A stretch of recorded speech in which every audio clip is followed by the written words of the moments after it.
Let's go spraying and planting and finishing and whatever the heck else we're doing today.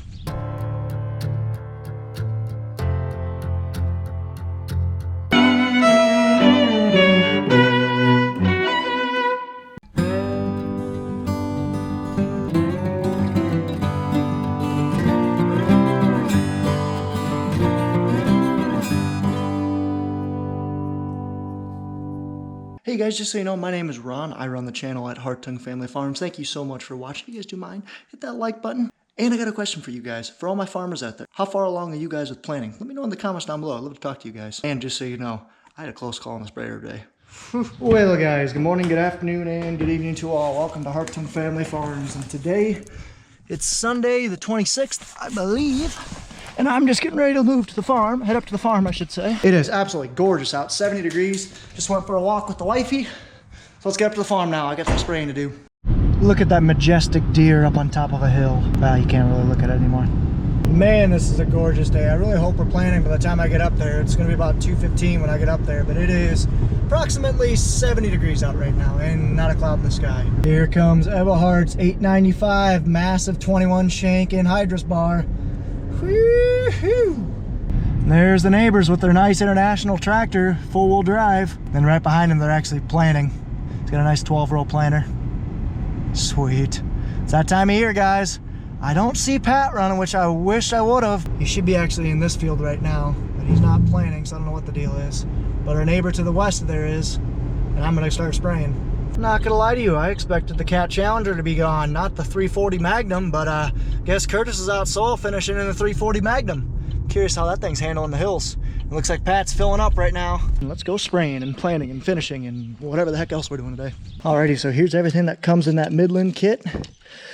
Sweet. So basically you get your micro, it's an MXT 115 kit. You get your radio, you get your mounting bracket, your power cord, your mic, stock antenna. That's actually not that bad. You can get about 6 to 7 miles of range out of it. And you got some other mounting type stuff. You got a Velcro mounting kit and you get your mic holder. So let's go ahead and install this in the Cat. You got your radio set up in here. So all right, sounds good. I'll let your dad know. Alrighty guys, took me about 10 minutes. That's all it took to install this. Took me 10 minutes. That's all it took to install this micro mobile. Like I said, we got the radio in here, got our mount, microphone mount, and our mic.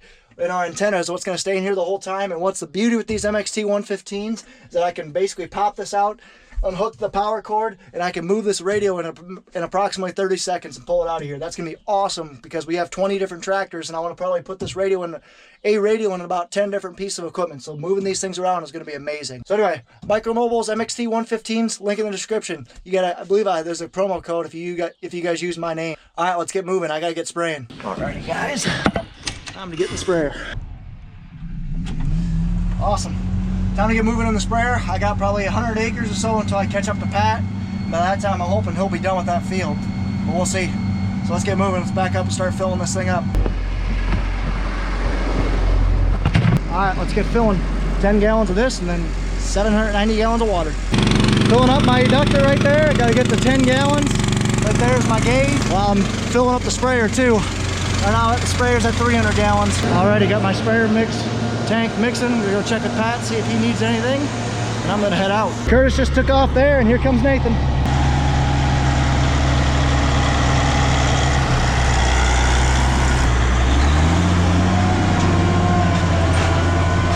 There he goes.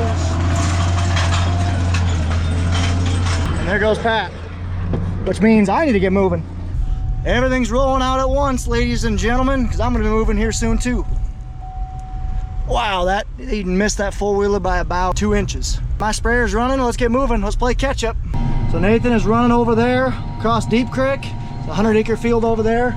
Curtis is up at Butch's 30-acre field by the cattle yard, and Pat is on his way down south to go finish planting the set. He's got 70 acres left across from his house, and I'm going to spray this big field. Spraying. Last little sliver of this field, and I'll move over to the big one. Start outlining that and get moving. I don't know how Pat plants. Like, I'm missing this pole by like mere inches. Like, whew. Oh man. All right, this field is done. Let's move on to the next one. Nice little gully I'm crossing right now. Oh, this is a big field here.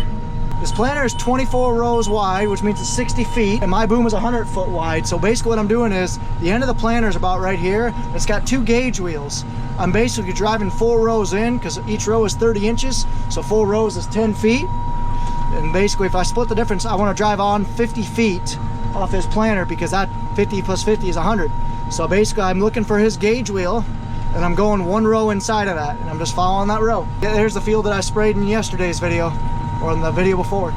Spraying right by the farm right now. Just doing the outside pass.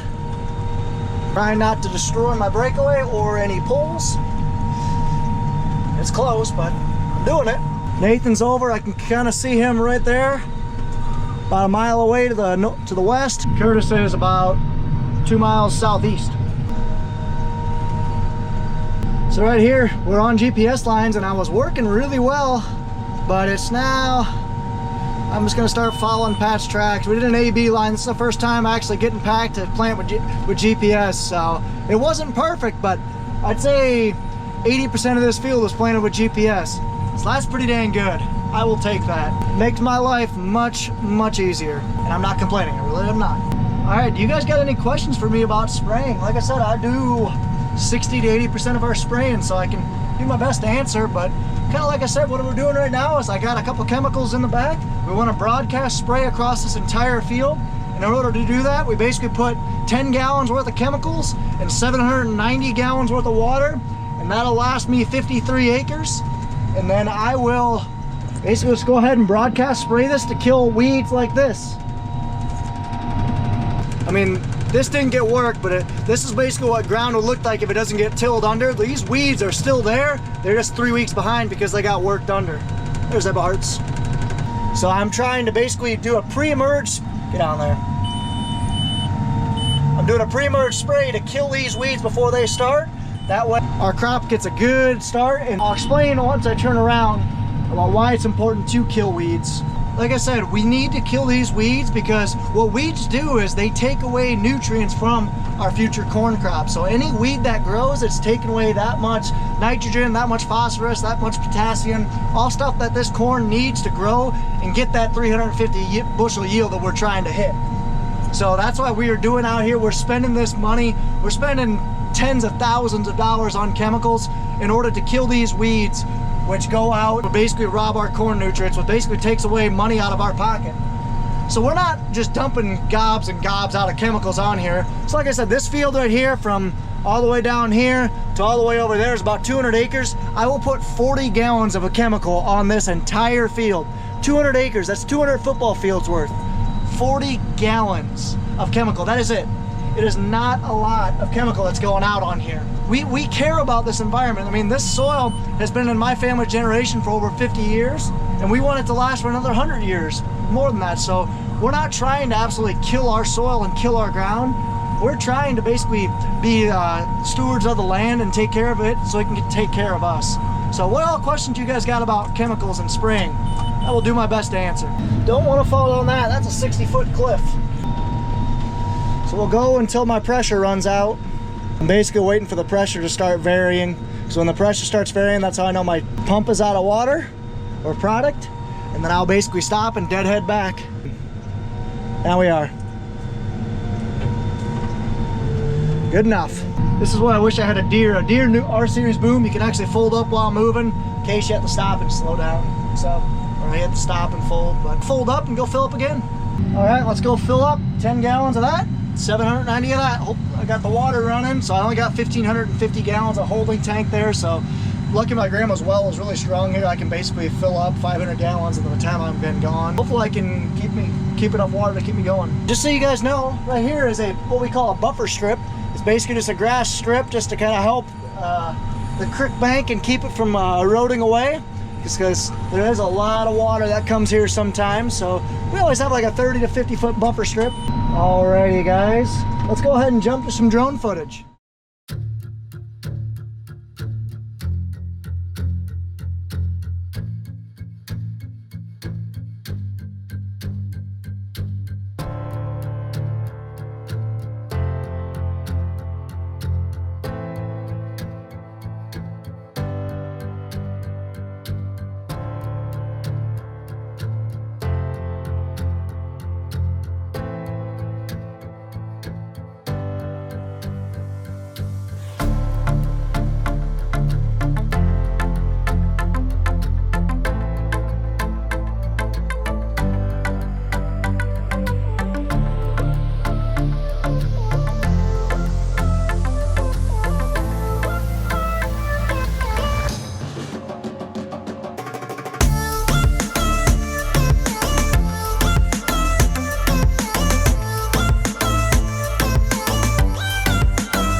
guys enjoyed that drone footage. It was pretty cool getting Nathan and I working like quarter mile from each other, but in 2 different fields. So I am just about empty with this tank. It will take probably another quarter tank to finish this field, and then I will be heading down to Pat. I think he will be about done by the time I get there, so it'll work out pretty nice. I got another 100 acres of spray down there. There's a big neighbor. That is a nice unit there. Come on, make it to the end. Make it to the end. Yes, filling up. Someone had a good idea to put a wine cork in here so I can see it better. I'm gonna do that next wine cork I find. All right, I am catching the water, that is for sure. Probably got another 400 gallons left in the tank, and I'll take another 200 more out of it. I might take my time on this one, but I will finish up this field with this load, and I'll probably be able to head down to Pat's place. But I think what I'll do is, I got a couple minor leaks I might fix in between. We'll see. All right, that sprayer is full. Let's go take a look at Curtis. I just gotta go grab something from him too, so let's head out there. So I'm gonna head up to Kuhnel's right now. I saw Nathan coming in, which I knew wasn't good because he wasn't supposed to be done for a couple hours yet. And sure enough, he's got a bearing out on one of his tandems there. That one's sitting up. So that's never good. So I'm gonna run up to Kuhnel's and pray that they're open. I don't think they are, so I don't know what we're gonna do because the planter might have to sit now. We'll see. Let's up to Kuhnel's. It's Sunday at 5 o'clock, so dealership's not open. Oh, we probably poop out of luck, whatever you want to say. All right, Curtis is out back here soil finishing. We just had, I don't think nitrogen was put on this field, but it wasn't put on those fields back there. So Curtis wasn't able to get going for another hour, for about an hour later. But he's just about got this chunk done. But I need to go back and grab something from him, so I came and did. Nathan is probably shut down for the day, unfortunately, which kind of sucks, but what do you do? So I'm gonna sit here and wait for Curtis.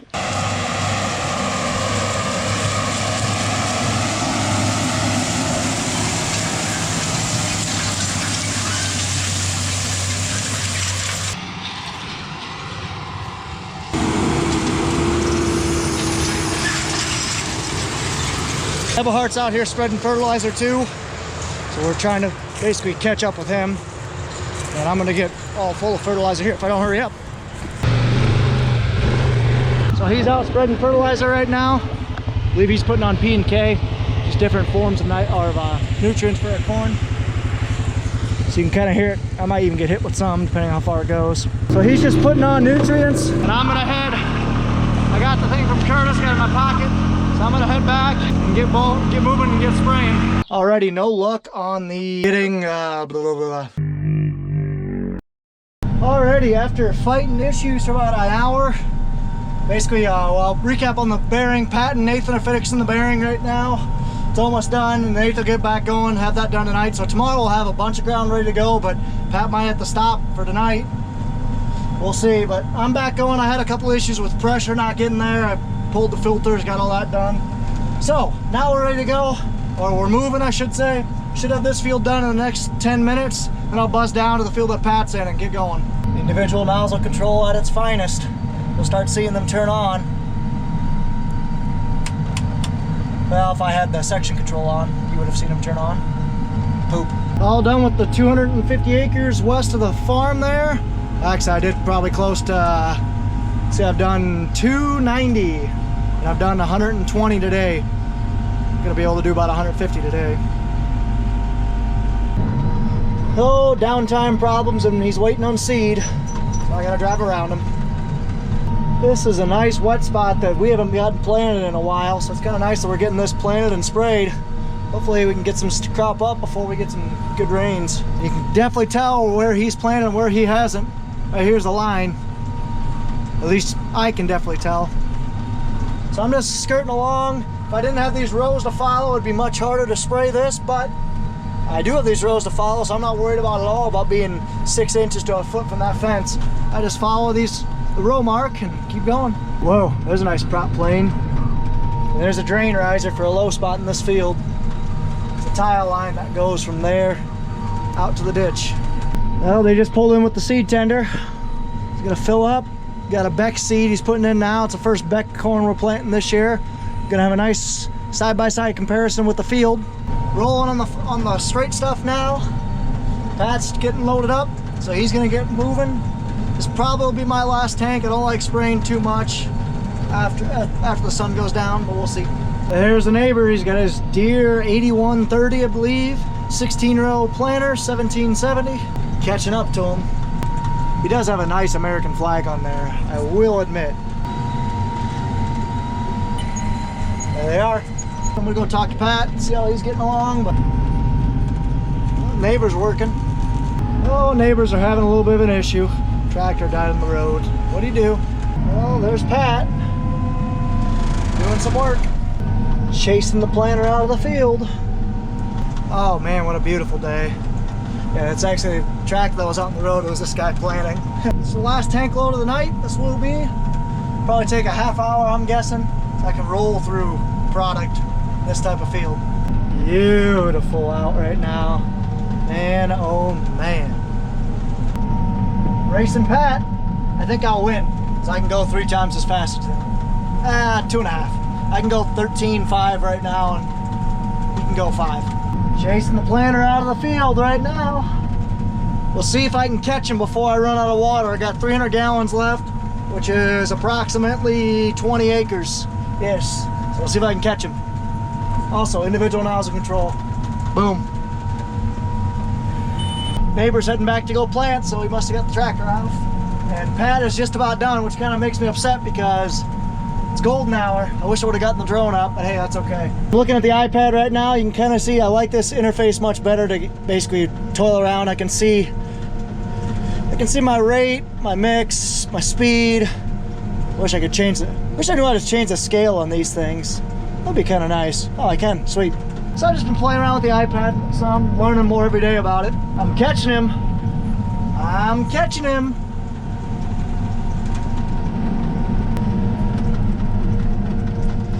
There he goes. I don't know, I can make one more pass, it looks like, and then I'll catch him. Getting real close. I didn't think I'd do it, but I did. Cool.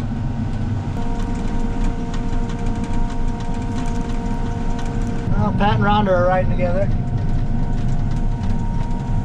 That's sweet. Alrighty guys, let's cut to some drone footage.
Alrighty guys, I hope you enjoyed that drone footage.